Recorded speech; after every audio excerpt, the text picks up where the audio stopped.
Pour le personnel de Mercy General, Lily était un fardeau, une infirmière silencieuse et tremblante qu'il se moquait pendant 3 mois parce qu'elle refusait de regarder les médecins dans les yeux. Ils ont confondu ses mains tremblantes pour de la faiblesse, ne se doutant jamais que ces mêmes mains avaient autrefois maintenu les vies d'opérateurs de niveau 1 ensemble dans les vallées les plus sombres d'Afghanistan. Ils ont ri de la souris, complètement inconscients qu'elle était une légende fantôme parmi les Navy SEALs. Le rire mourut au moment où un hélicoptère Black Hawk descendit sur le parking, transportant l'armée américaine qui était venue réclamer leur légende de combat. Les lumières fluorescentes du centre médical St. Jude de Seattle bourdonnaient avec cette fréquence familière, provoquant des maux de tête que seuls les travailleurs de nuit comprenaient vraiment.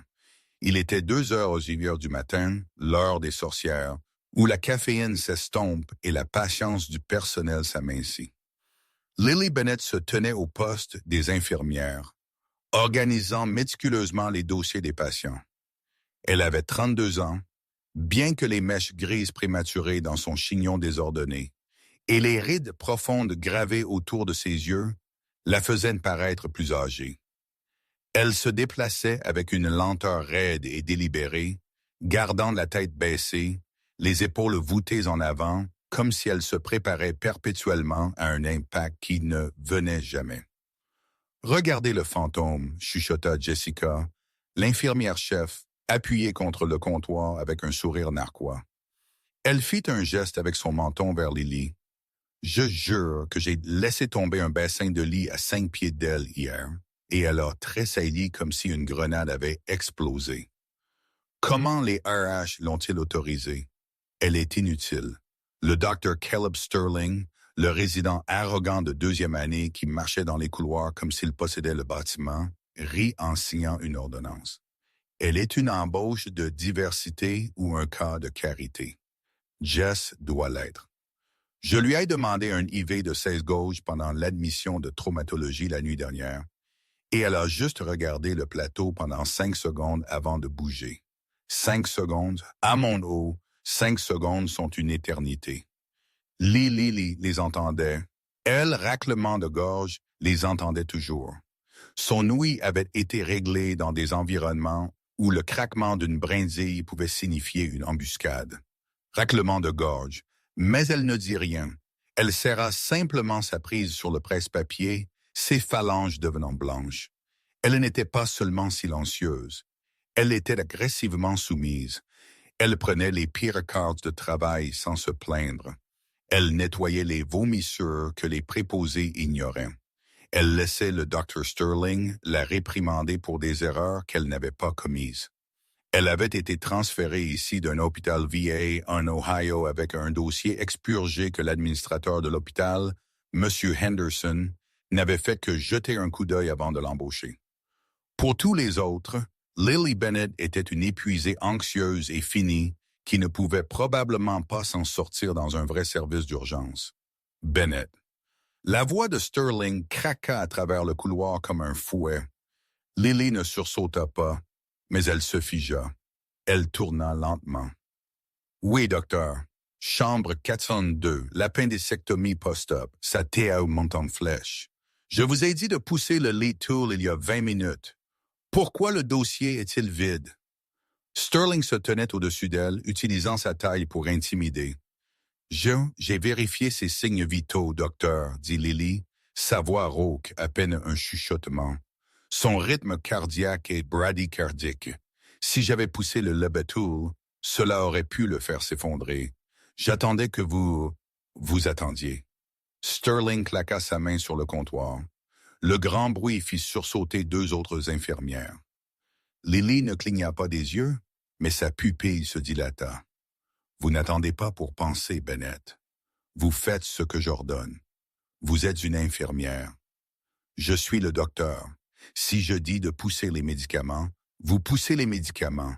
Ai-je besoin de vous signaler pour insubordination encore? »« Non, monsieur, » dit Lily, baissant les yeux vers ses mocassins éraflés. « Je vais le faire. » Elle s'éloigna, sentant la chaleur de leurs escaliers brûler dans son dos.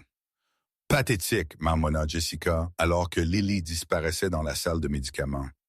Elle va tuer quelqu'un un jour.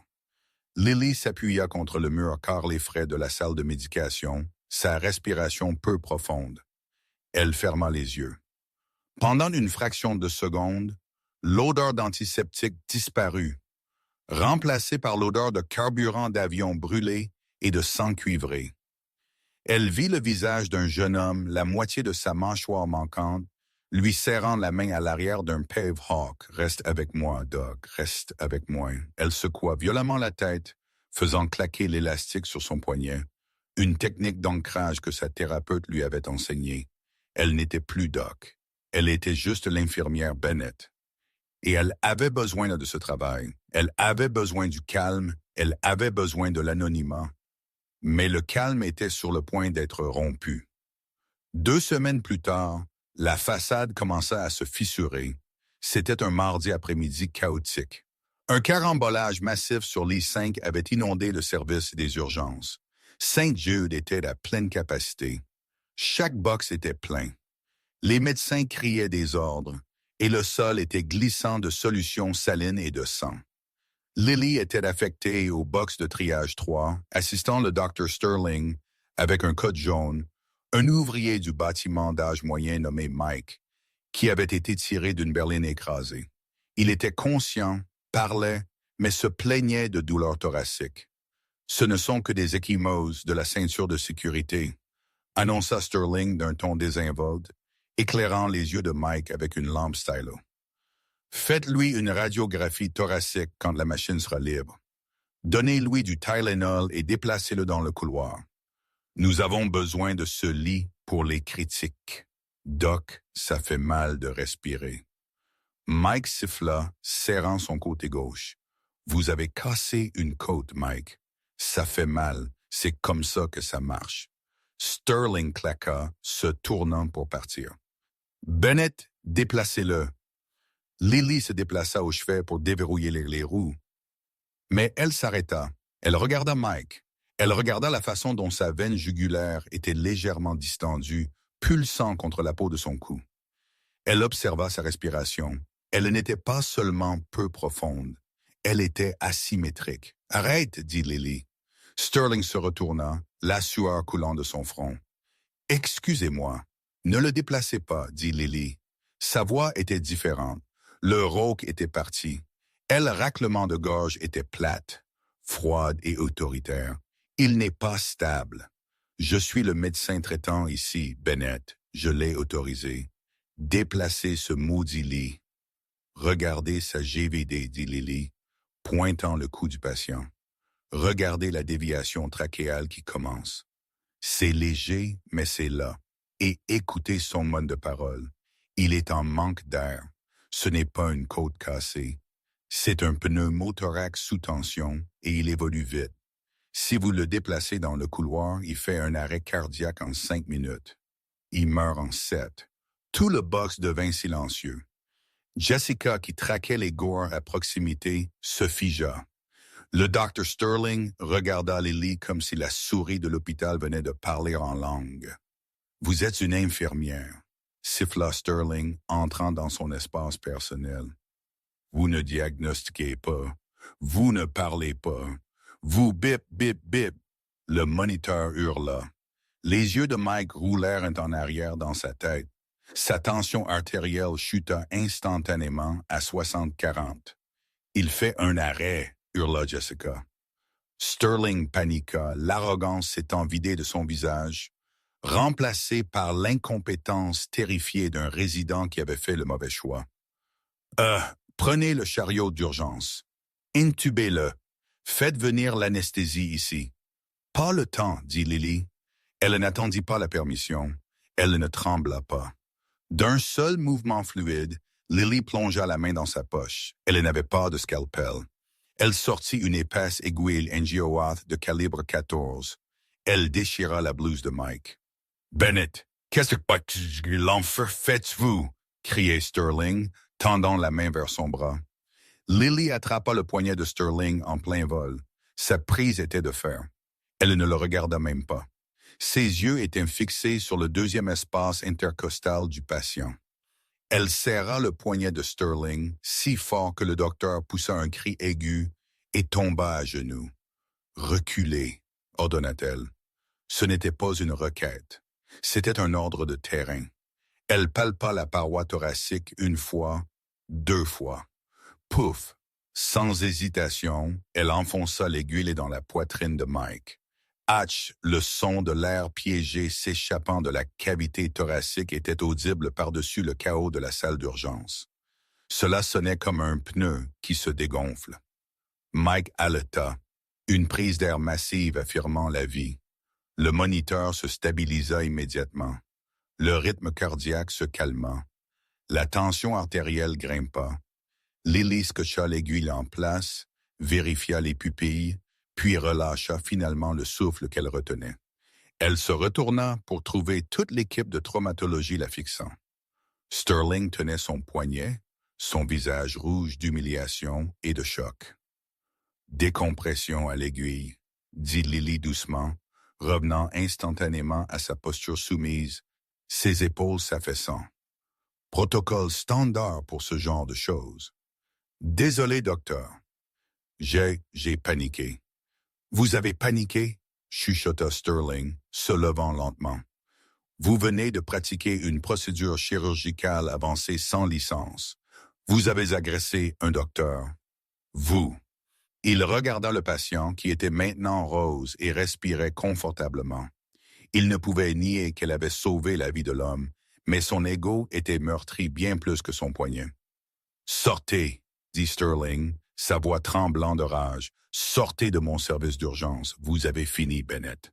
Je vais au conseil. Vous ne travaillerez plus jamais en médecine. » Papa, Lily hocha la tête, fixant le sol. « Oui, docteur. » Elle sortit du service d'urgence, passa devant le personnel stupéfait. Elle alla au vestiaire, s'assit sur le banc et commença à défaire ses chaussures. Elle était virée. C'était fini. Elle devrait déménager à nouveau, trouver une autre petite ville, disparaître à nouveau. Elle tendit la main vers son sac et sa main effleura les vieilles plaques d'identité usées qu'elle gardait dans la poche intérieure.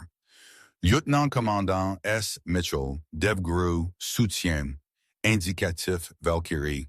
Elle les poussa profondément dans le sac. « Lily Bennett », se dit-elle. « Mon nom est Lily Bennett. » Mais dehors, le rythme bas et lourd des rotors commença à faire vibrer les fenêtres de l'hôpital.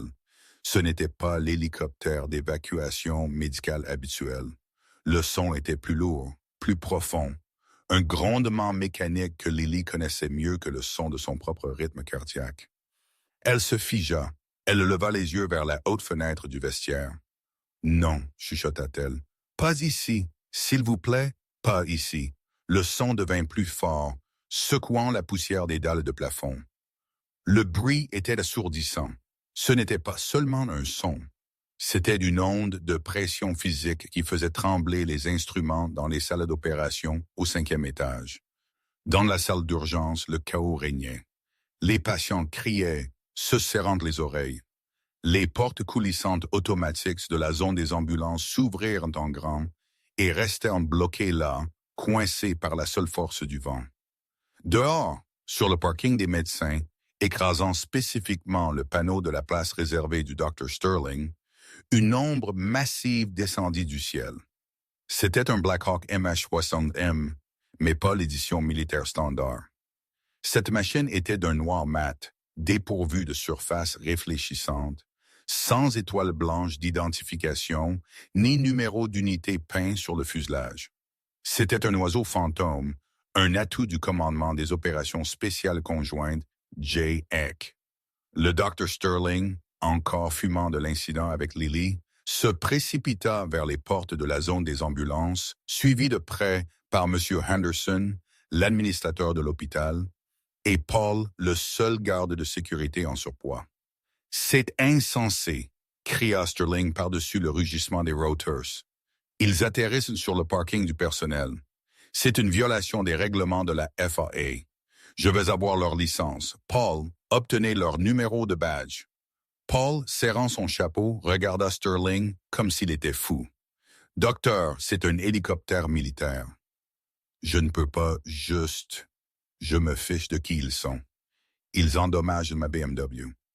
L'hélicoptère atterrit, le train d'atterrissage gémissant alors qu'il se compressait sous le poids. Les rotorses ne ralentiront pas. Ils continuèrent de tourner au ralenti élevé, soulevant une tempête de poussière, d'emballage de bonbons et de gravier lâche qui frappait le visage de Sterling. La porte latérale du Black Hawk s'ouvrit en coulissant avec un claquement métallique. 4 hommes sautèrent. Ils ne ressemblaient pas aux soldats de la garde nationale que le personnel de l'hôpital voyait pendant les secours en cas d'inondation. Ces hommes étaient barbus, leurs visages maculés de graisse et de saleté. Ils portaient des pantalons multicam et des t-shirts tendus serrés sur des plaques de blindage. Leurs casques étaient à coupe haute, ornés de stroboscopes, de blocs-piles et de lunettes de vision nocturne panoramiques à 4 lentilles relevées comme des yeux d'insectes. Et ils étaient armés, lourdement armés. Des fusils HK-46 à canon court avec des silencieux étaient en bandoulière sur leur poitrine. Ils se déplaçaient avec une grâce fluide et prédatrice, armes en position basse scannant le périmètre, pas comme des visiteurs, mais comme s'ils sécurisaient une zone d'atterrissage en territoire hostile. Et Sterling marcha en avant, sa blouse blanche flottant violemment dans le souffle des rotors. Il leva une main. « Vous ne pouvez pas atterrir ici. C'est une installation médicale privée. Vous êtes en infraction. » L'opérateur principal, un homme imposant avec une épaisse barbe rousse et une cicatrice traversant son sourcil gauche, ne ralentit même pas. Il passa simplement à travers Sterling comme si le docteur était un fantôme. Son épaule heurta Sterling assez fort pour envoyer le docteur trébucher en arrière dans une rangée de caddies. L'opérateur l'ignora et marcha droit vers les portes automatiques. Il porta la main à son casque radio. Avocat à la base. Nous sommes sur le pont. Sécurisation de l'actif maintenant. Monsieur Henderson, l'administrateur, trouva son courage. Il se plaça devant les portes coulissantes, bloquant l'entrée. Maintenant, voyez ici, je suis l'administrateur de cet hôpital. Vous ne pouvez pas apporter d'armes ici. Qui est responsable? L'opérateur principal s'arrêta. Il regarda Henderson. Ses yeux étaient bleu glacial et injectés de sang. Il avait l'air de ne pas avoir dormi depuis 3 jours. Sur son porte-plaque, un écusson lisait simplement « Breaker, bougez », dit Breaker.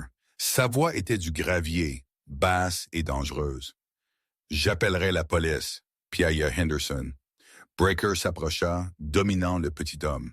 « Monsieur, nous opérons sous l'autorité du titre 50 sanctionné par le Conseil de sécurité nationale. Si vous ne bougez pas, mon équipe forcera ses portes et vous serez détenu pour avoir interféré avec une opération fédérale. Maintenant, bougez. » Henderson s'écarta en toute hâte.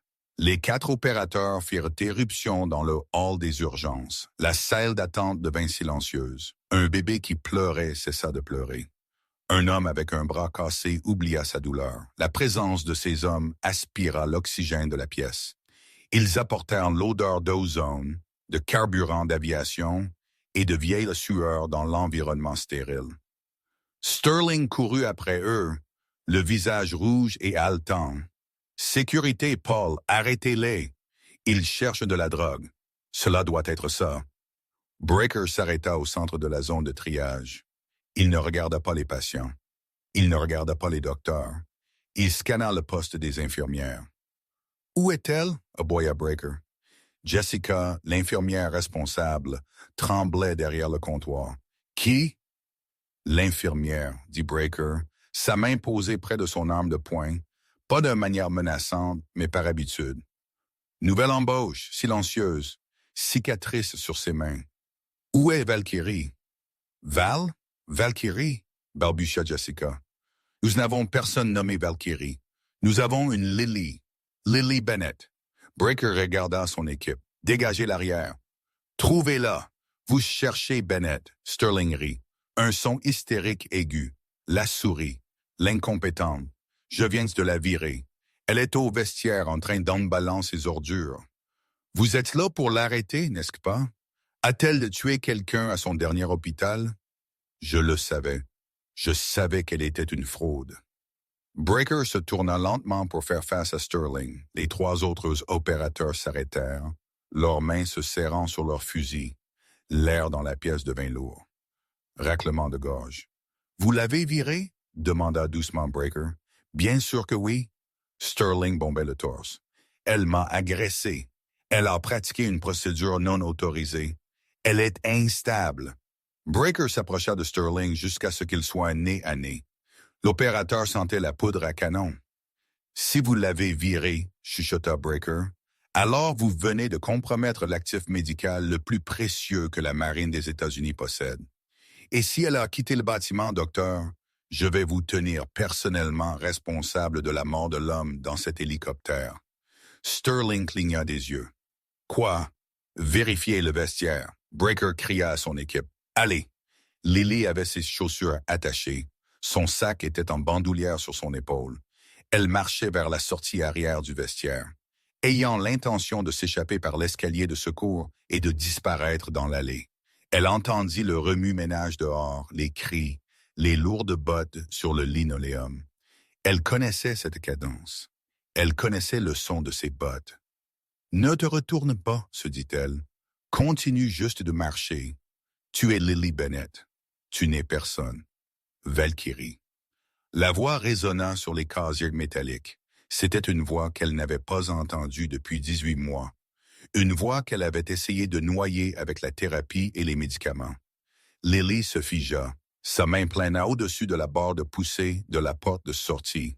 « Ne me faites pas vous pourchasser, Lily, » dit la voix. C'était plus doux maintenant, suppliant. Lily se retourna lentement. Debout dans l'embrasure du vestiaire se tenait le commandant Jack Breaker Hayes. Il paraissait plus vieux qu'elle ne s'en souvenait, plus de gris dans la barbe, des cernes plus foncées sous les yeux.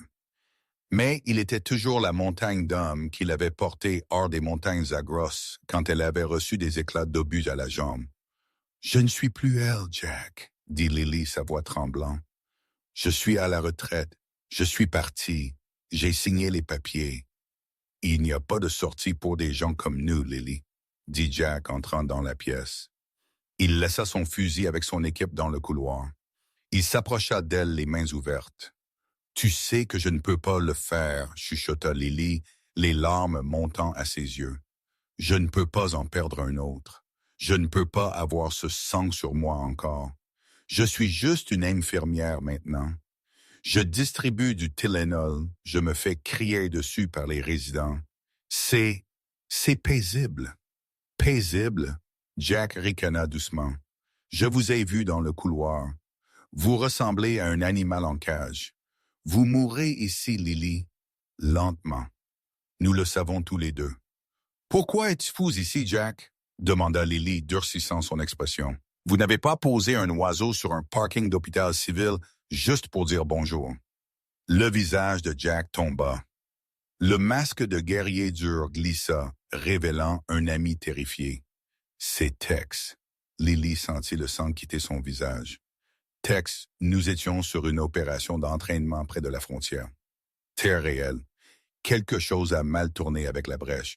Un ricochet ou un dysfonctionnement. Je ne sais pas. » Jack déglutit difficilement. Il a été touché, le cou de Lily juste au-dessus de la clavicule.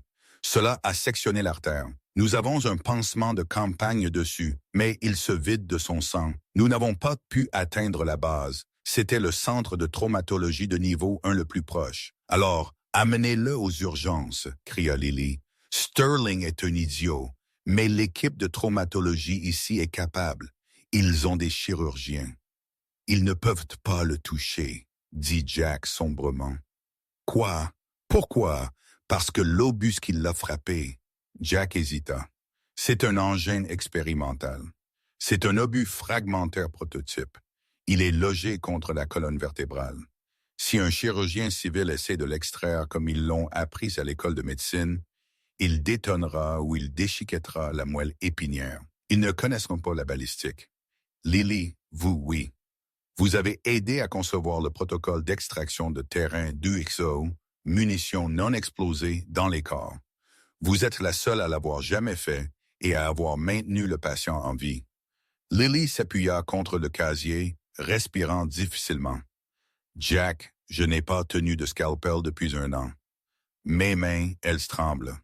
Jack tendit la main et prit ses mains. Il les leva. Elles tremblaient légèrement. Elles tremblent parce que vous vous retenez, dit Jack intensément. Elles tremblent parce que vous êtes un cheval de course tirant un chariot de lait. Regardez-moi. Elle leva les yeux. Tex est en train de mourir. Il a peut-être 10 minutes. Il est dans l'oiseau. Il vous demande. Il ne voulait pas que nous atterrissions. Il a dit, ne la traînez pas à nouveau. Mais je ne pouvais pas le laisser partir. J'ai besoin de vous, Lily. J'ai besoin du fantôme. Lily regarda ses mains. Elle regarda les blouses bon marché qu'elle portait. Elle pensa au ricanement du Dr. Sterling. Elle pensa au silence qu'elle avait cultivé. Puis elle pensa à Tex, le gamin d'Oklahoma qui jouait de l'harmonica autour du feu. Le gamin qui lui avait sauvé la vie en Syrie. Lily ferma les yeux. Elle prit une profonde inspiration. Elle visualisa l'anatomie interne du cou, la gaine carotidienne, le plexus brachial, le processus épineux. Quand elle ouvrit les yeux, les larmes avaient disparu. La peur avait disparu. La souris était morte. Elle tendit la main dans son casier et attrapa une paire de ciseaux de traumatologie, les glissant dans sa ceinture. Elle arracha l'élastique à cheveux de ses cheveux, serrant le chignon jusqu'à ce que sa peau soit tendue. « Où est-il » demanda Lily. Sa voix était de l'acier froid. « À l'arrière de l'oiseau, » dit Jack, un sourire perçant sa barbe. « Amenez-le au box de traumatologie un maintenant, » commanda Lily, marchant devant lui. « J'ai besoin de 6 unités de OEJ non réchauffées. J'ai besoin du plateau vasculaire, du kit de thoracotomie et j'ai besoin d'un aimant, un puissant. »« Un aimant ?» demanda Jack, trottinant pour suivre. « L'obus est déclenché magnétiquement, » dit Lily, puis poussant les portes du vestiaire. « Si nous utilisons des outils en acier près de lui, il explose. J'ai besoin du set en titane. Cet hôpital a-t-il une suite IRM? Je pense que oui. Demandez à vos gars de le piller. J'ai besoin d'instruments non ferreux. Allez. » Ils firent des éruptions de nouveau dans le couloir. Le Dr. Sterling se tenait toujours là, invectivant la police au téléphone portable. « Oui, ils ont des armes. Ils me menacent. » Sterling cria dans le téléphone. Il leva les yeux et vit Lily marchant dans le couloir, flanquée de la forme massive de Breaker. « Vous, » Sterling la pointa du doigt, « je vous ai dit de partir. Sécurité. Escortez-la dehors. » Lily ne ralentit pas. Elle marcha droit vers Sterling. « Sortez de mon chemin, Caleb, » dit-elle. « Excusez-moi, je suis le médecin traitant. » Lily ne s'arrêta pas. Elle posa une main sur sa poitrine et le poussa. Ce n'était pas une poussée polie. C'était un coup tactique au sternum. Sterling vola en arrière, trébuchant sur ses propres pieds et atterrissant durement sur son arrière-train. « Je réquisitionne le box de traumatologie 1, » annonça Lily au personnel stupéfait des urgences. Sa voix retentit, projetant avec l'autorité d'un officier. « J'ai une urgence chirurgicale code noir à venir. Jessica, contactez la banque de sang. Dites-leur que si je n'ai pas 6 unités de OEG dans 2 minutes, je descendrai personnellement et les siphonnerai de leurs veines. »« Oui, Lily, » piailla Jessica, saisissant immédiatement le téléphone. « Ce n'est pas Lily » cria Breaker en courant vers la sortie pour aller chercher son coéquipier. « C'est le lieutenant-commandant Mitchell et vous suivrez ses ordres ou vous répondrez à la marine des États-Unis. » Les portes des urgences s'ouvrirent à nouveau en grand. 2 SEALs se précipitèrent, portant une civière entre eux. Sur elle gisait un jeune homme, pâle comme un drap, couvert d'équipements de combat trempés de sang, un trou distinct et terrifiant dans son cou. Lily regarda le patient. Elle regarda la blessure. « Gantz !» claqua-t-elle, tendant les mains sans regarder. Une infirmière à qui elle n'avait jamais parlé claqua une paire de gants stériles dans ses mains. Lily les enfila rapidement. Mais l'on travaillait. Le box de traumatologie 1 s'était transformé d'une suite médicale stérile en une base d'opération avancée. Les Seals Breaker et un tireur d'élite silencieux nommé Ghost montaient la garde aux doubles portes. Armes tenues en travers de leur poitrine, barricadant efficacement la pièce du reste de l'hôpital. À l'intérieur, l'air était épais avec l'odeur cuivrée du sang et le piquant aigu de l'alcool isopropylique. Tex gisait sur la table, torse nu. Sa peau était de la couleur de la cendre, orme, un contraste frappant avec le cramoisi foncé s'accumulant sous son cou. « La TA est de 70/40, cria Jessica, sa voix tremblante. Elle était restée, malgré les ordres du docteur Sterling, d'évacuer. L'infirmière-chef avait refusé de quitter le côté de Lily. Il est en choc hypovolémique, Lily. Nous le perdons. Pressions à fond, commanda Lily, ses yeux fixés sur la plaie d'entrée déchiquetée juste au-dessus de la clavicule droite de Tex. Accrochez la deuxième poche de Honeg. J'ai besoin que sa pression monte à au moins 90 systoliques avant de commencer à creuser, ou son cœur se videra avant que je puisse clamper le saignement. Les portes s'ouvrirent en grand ou essayèrent. Elles claquèrent dans le dos de Breaker. Ouvrez cette porte. C'est un procès qui attend d'arriver. La voix étouffée du Dr. Sterling cria depuis le couloir. J'ai le chef de la médecine au téléphone. Bennett, vous êtes en infraction. Vous pratiquez sans licence. Breaker ne bougea pas. Il regarda à travers la petite fenêtre en verre de la porte, son visage un masque de pierre, et ferma simplement le pendormant. Ignorez-le, dit Lily, sa voix étrangement calme. Elle tendit la main. Kit IRM. Un technicien en radiologie terrifié, un jeune homme nommé Dave, s'avança. Il tenait un plateau d'instruments en plastique et en titane, des outils habituellement réservés aux chirurgies à l'intérieur du champ magnétique de la machine IRM. Ils étaient émoussés, maladroits, et plus difficiles à utiliser que l'acier, mais ils étaient non magnétiques. J'ai apporté tout ce que nous avions, balbutia Dave. Bon travail, Dave, dit doucement Lily. Maintenant, reculez derrière le bouclier de plomb. Elle prit une paire de pinces en titane. Elle prit une inspiration. La pièce devint silencieuse, sauf le cliquetis rythmique du ventilateur et le bip, bip, bip frénétique du moniteur cardiaque. Lily regarda la blessure. L'obus expérimental, un Smart Frag, était conçu pour détonner en détectant la signature magnétique d'un moteur de véhicule ou la densité spécifique du métal de bloc moteur. Mais il avait mal fonctionné. Il était logé dangereusement près de l'artère carotide, appuyant contre le faisceau de nerfs qui contrôlait le bras et le diaphragme. « Jack, dit Lily sans lever les yeux, j'ai besoin que vous teniez sa tête. Ne le laissez pas bouger d'1 millimètre. S'il tousse, s'il tressaille, cette chose pourrait se déplacer. Si elle se déplace, elle détonne. Si elle détonne, tout le monde dans cette pièce mure. » Jessica haleta. C'est actif. C'est très actif, dit Lily. Jack Traction. Breaker s'approcha de la tête du lit. Il plaça ses mains gantées massives sur les tempes de Tex. Il regarda son coéquipier, puis Lily. Je vous fais confiance, Valun. Ramenez-le à la maison. Lily abaissa les panses. Ses mains, les mains que tout le monde se moquait pour trembler en tenant d'une tasse de café, étaient maintenant parfaitement surnaturellement immobiles. C'était comme si l'adrénaline avait cautérisé son anxiété. Elle n'était plus la souris. Elle était la machine. Elle inséra les pinces dans le tractus de la plaie. « Je peux sentir le boîtier, » chuchota-t-elle. « C'est déchiqueté, c'est enveloppé dans le fascia. » Le rythme cardiaque de Tex monta en flèche à 140. « Il le sent, » murmura Lily. « L'anesthésie n'est pas assez profonde. Poussez 50 de rock et 100 de fentanyl. »« On pousse, » dit Jessica. Lily travailla avec une précision microscopique. Elle ne pouvait pas utiliser l'aspiration car l'embout métallique du cathéter d'aspiration pourrait déclencher le détonateur. Elle dut utiliser des éponges de gaz pour dégager le champ, tamponnant à l'aveugle, le sang s'accumulant de la déchirure de la veine jugulaire. J'ai le saignement, dit-elle. C'est une transection partielle de la jugulaire interne. Je vais le clamper maintenant. Elle pinça la veine avec une hémostate en plastique.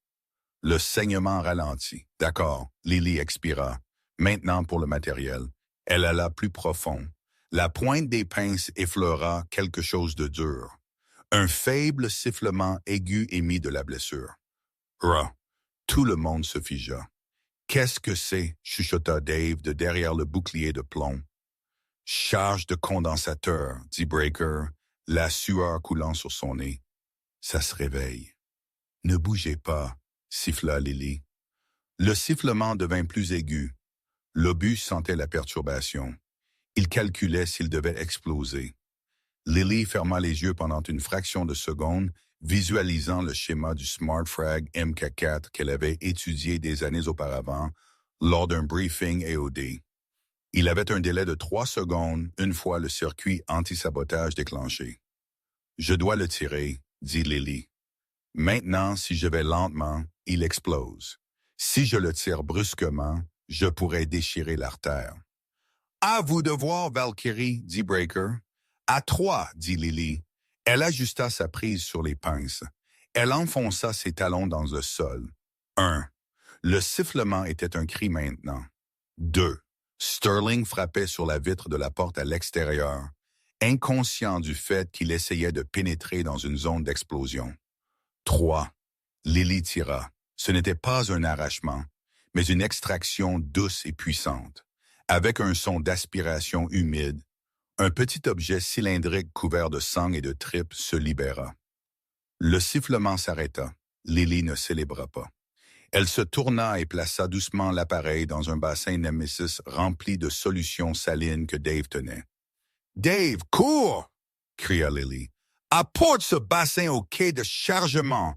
Jette-le aussi loin que tu peux dans le terrain vague. Allez! » Dave ne posa pas de questions.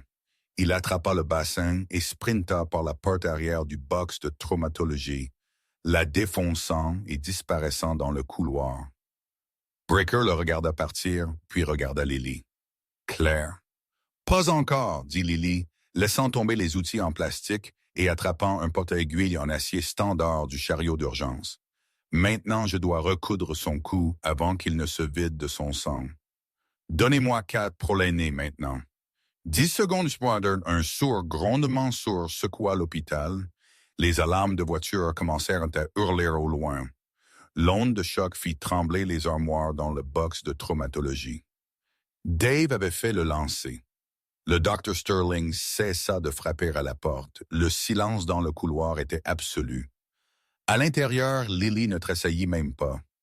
Elle jetait des points de suture, ses mains bougeant dans un flou de mouvements, faisant des nœuds, fermant les couches, scellant le vaisseau. « La TA monte, » dit Jessica, sa voix remplie d'admiration. 100 sur 60 rythmes sinusal. Il se stabilise. Lily posa le point final. Elle coupa le fil. Elle plaça un pansement stérile sur la blessure et le scotcha. Elle retira ses gants ensanglantés et les laissa tomber sur le sol. Elle regarda Breaker. « Il va s'en sortir, » dit-elle. Et puis l'adrénaline se vida. Ses genoux fléchirent. Breaker la rattrapa avant qu'elle ne touche le sol, la tenant par le haut de sa blouse. « Doucement, Doc, » sourit-il. « Vous avez bien fait. » Les portes du box de traumatologie 1 furent finalement déverrouillées. Il n'y avait plus seulement le Dr. Sterling qui attendait dehors. Le PDG de l'hôpital, M. Henderson, était là. Le chef de la médecine, le Dr. Harris Thorne, était arrivé. 2 policiers se tenaient les mains sur leurs étuis, et derrière eux, une foule d'infirmières, de préposés et de patients tendaient le cou pour voir ce qui s'était passé. Lily sortit la première, essuyant le sang de son front avec le dos de son bras. Breaker était un pas derrière elle, son fusil en bandoulière, ressemblant à un garde du corps pour un chef d'État. « Arrêtez-la !» cria Sterling, pointant un doigt tremblant vers Lily. « Elle a volé des fournitures médicales. Elle a mis l'hôpital en danger. Elle a déclenché une explosion sur le parking. Officier, prenez-la en garde à vue. » Les policiers s'avançaient en l'air incertain. Ils regardèrent le massif Navy SEAL debout derrière la petite infirmière. Ils regardèrent la fumée s'élevant du terrain vague derrière la fenêtre. « Mademoiselle Bennett, » demanda un officier, « nous avons besoin de vous poser quelques questions. » « Elle ne dira pas un mot, » gronda Breaker. « C'est une affaire civile, Piatia Henderson, l'administrateur. Elle est une employée de Saint-Judas et elle a violé chaque protocole du manuel. Elle est renvoyée avec effet immédiat et nous porterons plainte pour mise en danger imprudente. » Imprudente? La voix vint du box de traumatologie. La foule s'écarta. Tex, le patient, était assis sur le brancard. Il était pâle, torse nu et couvert de bandages, mais il était éveillé. Il balança ses jambes par-dessus le côté du lit. « Tex, restez couché, » ordonna Lily se retournant. « Je vais bien, Val. » Tex racla sa gorge, sa voix rauque à cause de l'intubation. Il se leva, oscillant légèrement. « Je viens d'entendre quelqu'un appeler le meilleur médecin de combat de l'hémisphère nord imprudent. J'ai dû voir qui était l'idiot. » Tex marcha, trébucha vraiment, jusqu'à l'embrasure de la porte.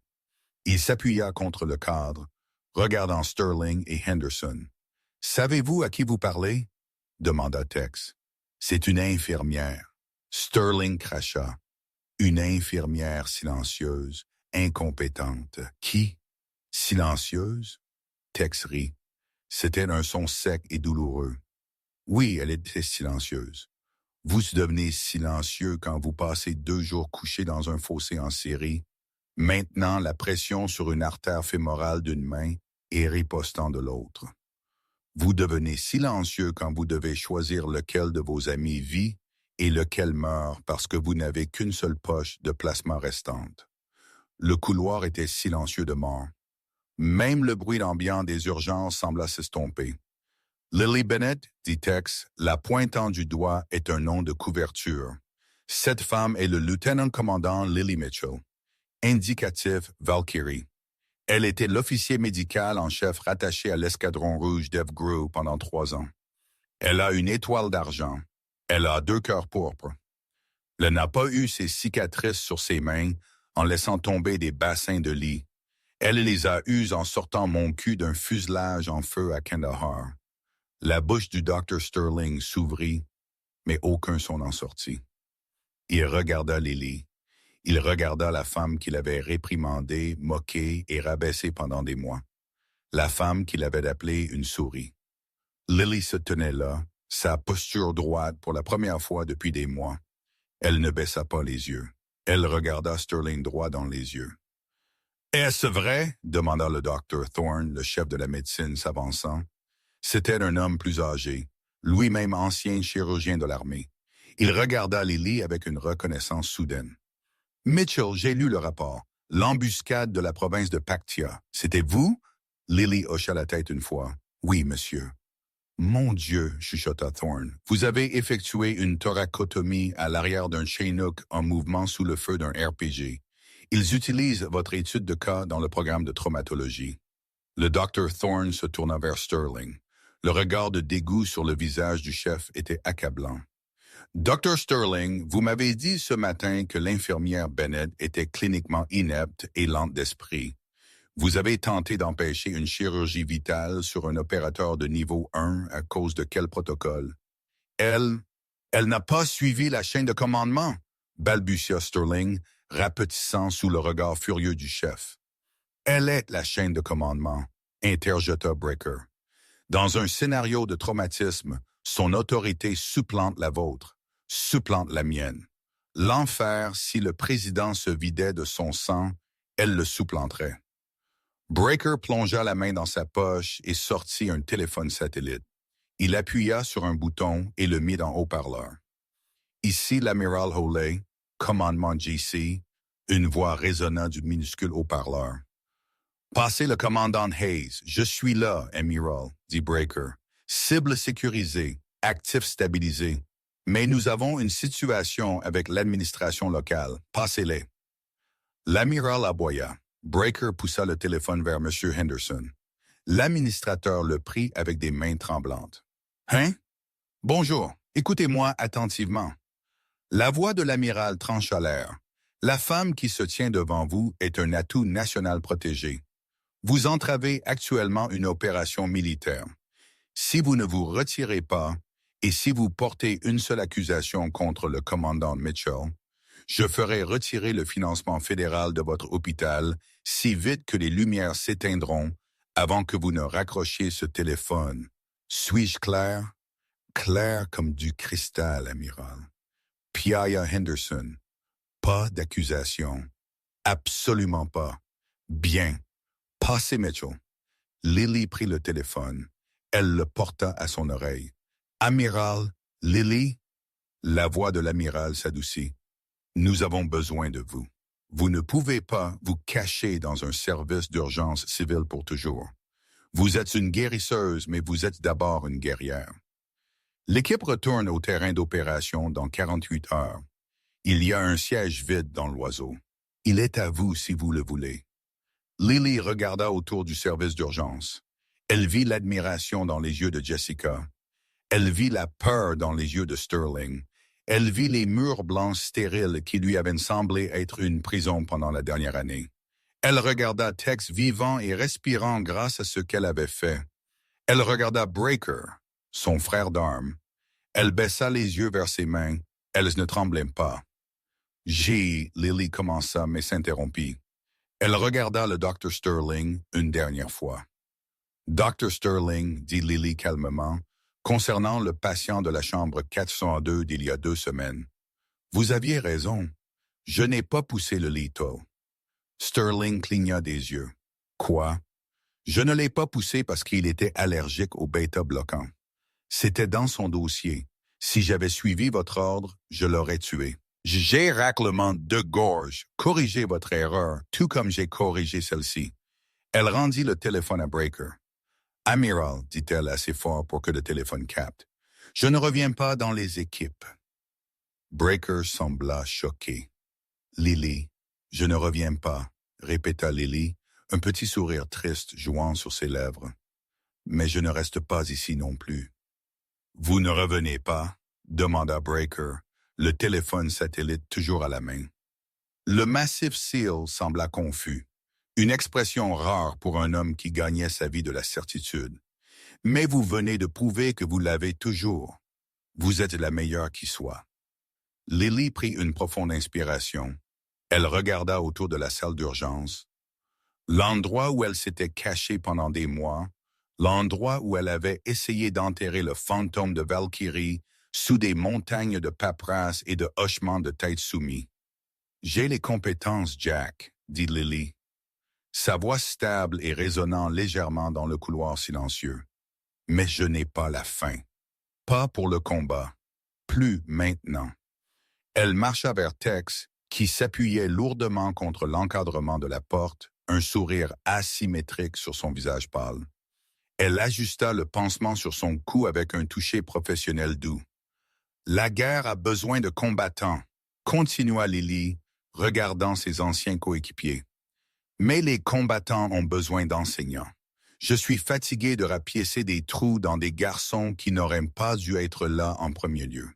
Je suis fatigué de perdre des amis. » Elle se tourna vers le téléphone que Breaker tenait toujours.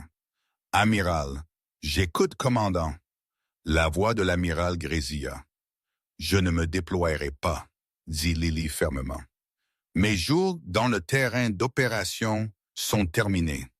Mais vous avez un arriéré de 300 candidats médecins de combat au Centre de guerre spécial naval qui apprennent des protocoles obsolètes.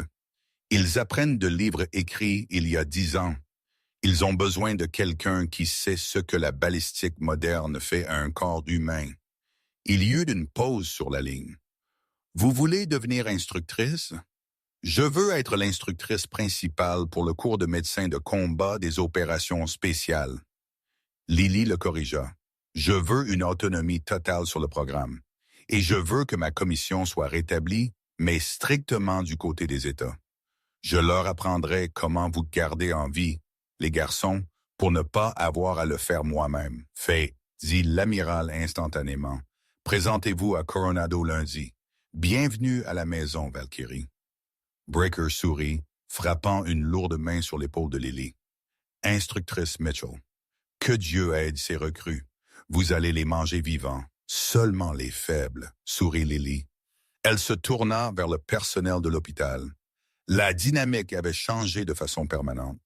Elle n'était plus la subordonnée. Elle était l'officier le plus haut gradé de la pièce. Elle marcha vers Jessica. L'infirmière responsable tressaillit légèrement. Mais Lily tendit la main et prit la sienne. « Vous êtes resté, » dit Lily doucement. « Quand Sterling a fui, vous êtes resté. Vous avez passé les médicaments.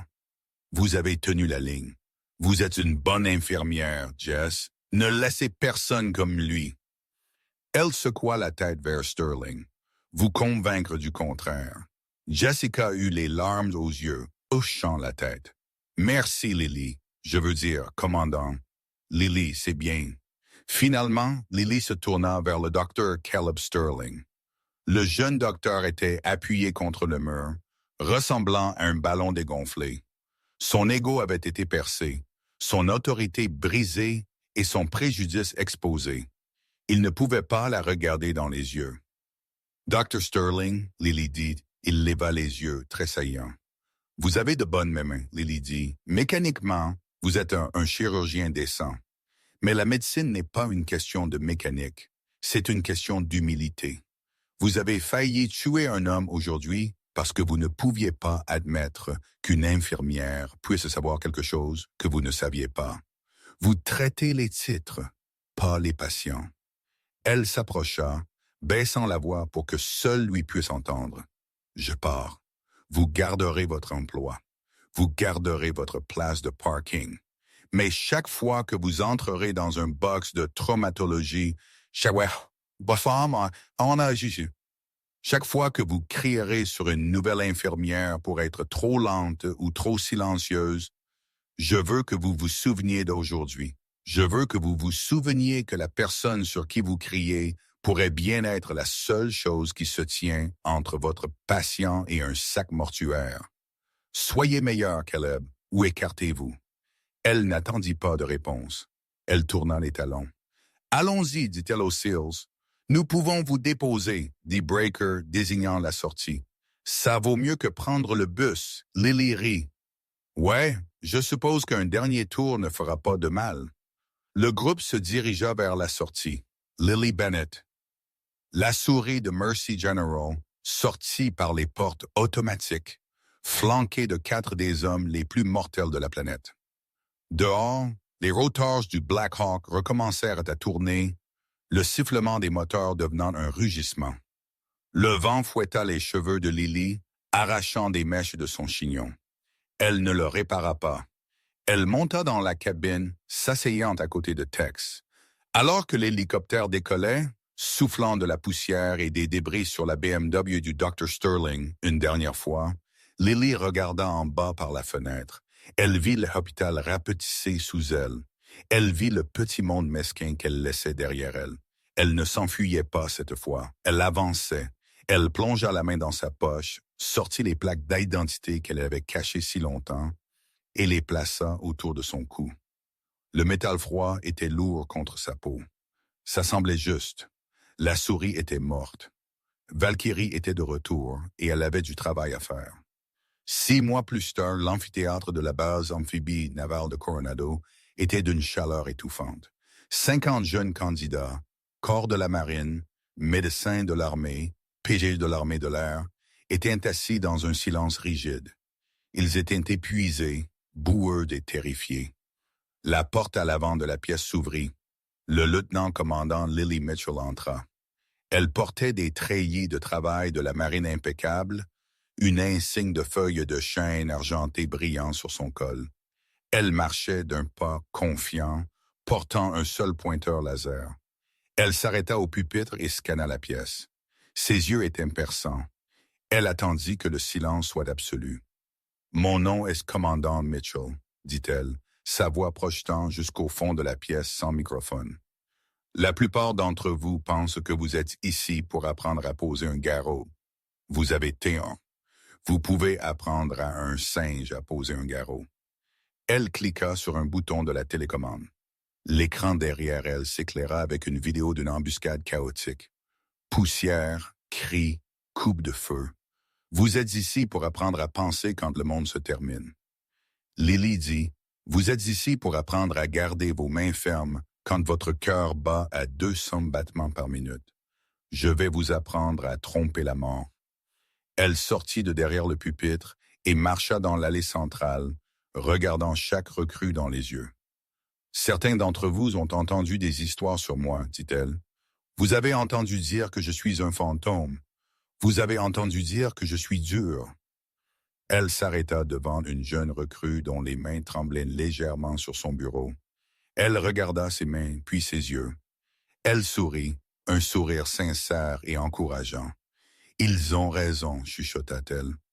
Mais restez avec moi et je vous rendrai incassable. » Lily se tourna vers le tableau. Lumières éteintes. Commençons. Raclement de gorge. Lily Bennett entra dans cet hôpital, un fantôme se cachant de son passé. Elle en sortit une légende, rappelant à tous que la vraie force n'a pas besoin de crier pour être entendue. Le docteur Sterling apprit à ses dépens qu'il ne faut jamais juger un livre à sa couverture, surtout quand ce livre est un manuel hautement classifié sur les traumatismes de combat. Lily n'a pas seulement sauvé un SEAL ce jour-là. Elle s'est sauvée elle-même, trouvant un nouveau but en enseignant à la prochaine génération de héros. Maintenant, j'ai une question pour vous, les gars. Si vous étiez à la place du Dr. Sterling, auriez-vous écouté l'infirmière plus tôt, ou la hiérarchie d'un hôpital est-elle trop stricte pour être brisée? Et pensez-vous que Lily a fait le bon choix en ne retournant pas sur le champ de bataille? Faites-moi part de vos pensées dans les commentaires ci-dessous. Je lis chaque seul.